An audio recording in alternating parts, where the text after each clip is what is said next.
Assalamualaikum warahmatullahi wabarakatuh.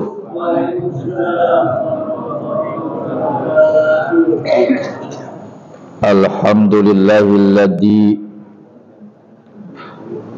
hadana bidin Islam. Salatu wassalamu ala khairil anam wa ala alihi wa sahbihi al-bararatil kiram. Amma ba'du. Di sini judulnya makri syaitan, tipu daya setan. Jadi sekarang kita ini Pak, kita nggak berperang langsung pakai senjata Pak di kita. Karena kita negeri aman, ya kan? Negeri aman.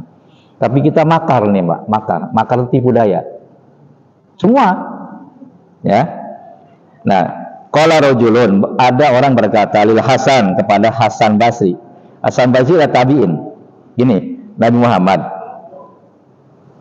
SAW, sahabat yang masyhur 4 kan, tapi sahabat ribuan. Nah, sesudah sahabat wafat baru tabi'in. Ya, Hasan Basri tabi'in. Dua mazhab yang besar itu Nu'man bin Sabit yang dikenal dengan Abu Hanifah. Kemudian Malik bin Anas yang dikenal Imam Malik, itu termasuk tabi'in. Kenapa disebut tabi'in? Karena dia bertemu salah seorang sahabat, bukan nabi, sahabat, tabi'in. Sedangkan Imam Syafi'i, Imam Ahmad bin Hanbal bukan tabi'in, tapi tabi'in. Mari lagi. Sahabat, tabi'in. Nah, baru ke bawah terus tabi'in. Kita sampai ke terakhir. Nah, tingkatnya, ratingnya Hasan Basri ini di atas mazhab. Gelarnya ya Aba Sa'id. Orang ini berkata, ya Aba Sa'id, ayana musyaiton. Guru, saya mau nanya, apakah syaitan itu tidur? Nah, ini pertanyaan loh. Apakah syaitan tidur? Hah? Ya kan? Ketika orang itu bertanya, patah sama Aba Sa'id, Hasan Basri tersenyum. Lantas dia berkata, wa qala law nama lastarohna. Saudara, kalau setan tidur, kita bisa istirahat, bisa nyantai, bisa tenang. Jadi setan ini per detik nggak ada yang tidur Pak, nggak ada. Emang dia tugasnya untuk menghancurkan derajat martabat manusia, nggak lain emang Pak.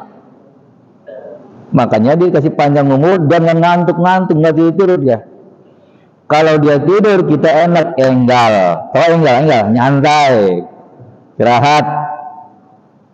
Nah, begitu dikasih tahu oleh beliau, Pak Izan, la khalasa lil mu'minina minhu. Kalau begitu, kata orang itu, kalau begitu Tuan Guru, tidak bebas ya orang mukmin dari godaannya. Qala na'am, benar, nggak bebas, nggak selamat. Ini kita nih Pak, masya Allah, walaupun kita kucelak, bolak-balik masjid, rumah masjid, nggak, belum tentu aman Pak, nggak bebas. Benar ya? Nggak bebas ya Pak. Makanya karena kita nggak bebas, kita jangan lupa selalu mohon istighfar kepada Allah. Sesudah sholat jangan dibatasi istighfarnya. Sholawatnya jangan dibatasi, baca Quran jangan dibatasi. Sebanyak-banyak kita baca. Tahajud juga jangan dibatasi. Gitu. Kenapa? Kita untuk mengimbangi. Ya Allah, kalau kita baca ini seperti mati, serem. Nggak ada bebas kita ini. Tapi kata beliau, kata Hasan Basri, lahu sabilun ila daf'ihi wa tad'ifi quwwatihi. Lahu, tetapi bagi setiap muslim banyak mempunyai jalan ila daf'ihi, untuk mengusir setan, wa tad'ifi quwwati, dan melemahkan kekuatannya tuh. Jadi kita ini masing-masing Pak, kita ini masing-masing punya cara untuk mau mengusir setan. Caranya bagaimana mengusir setan? Pakai pedang. Ya kan nggak mustahil. Apa caranya itu di rumah kita ditaruh tuh ayat kursi depan pintu supaya setan bisa masuk? Hah? Nggak begitu kan? Nggak begitu. Caranya apa kata Imam beliau nih? Setan itu caranya bisa diusir, dilemahkan kekuatannya berdasarkan sabda Nabi mana? Innal mu'mina yundi syaitanu kama yundil ahadukum ba'ira fi safarihi. Sungguhnya orang mukmin itu dapat menguruskan setan yang ada padanya, sebagaimana salah seorang kamu dapat menguruskan seekor keledainya, seekor kudanya ketika berada di perjalanan. Kuda kan kalau lagi jalan kita berapa mil kita berapa kuda, dia nggak makan tuh kan, nggak makan kan badannya kurus dia karena nggak makan. Apa artinya? Setan itu bisa kita bikin kurus, kita jangan terlalu banyak makan. Paham? Ini kan berat banyak. Ini kan berat, perkara berat dimakan loh. Soalnya habis ngaji makan, kemana-mana makan. Kemana Pak? Ke puncak ngapain? Makan.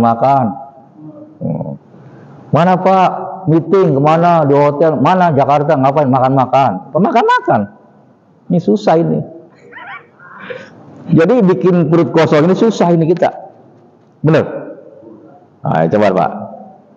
Orang saya juga kadang-kadang kalau makan doyan banget,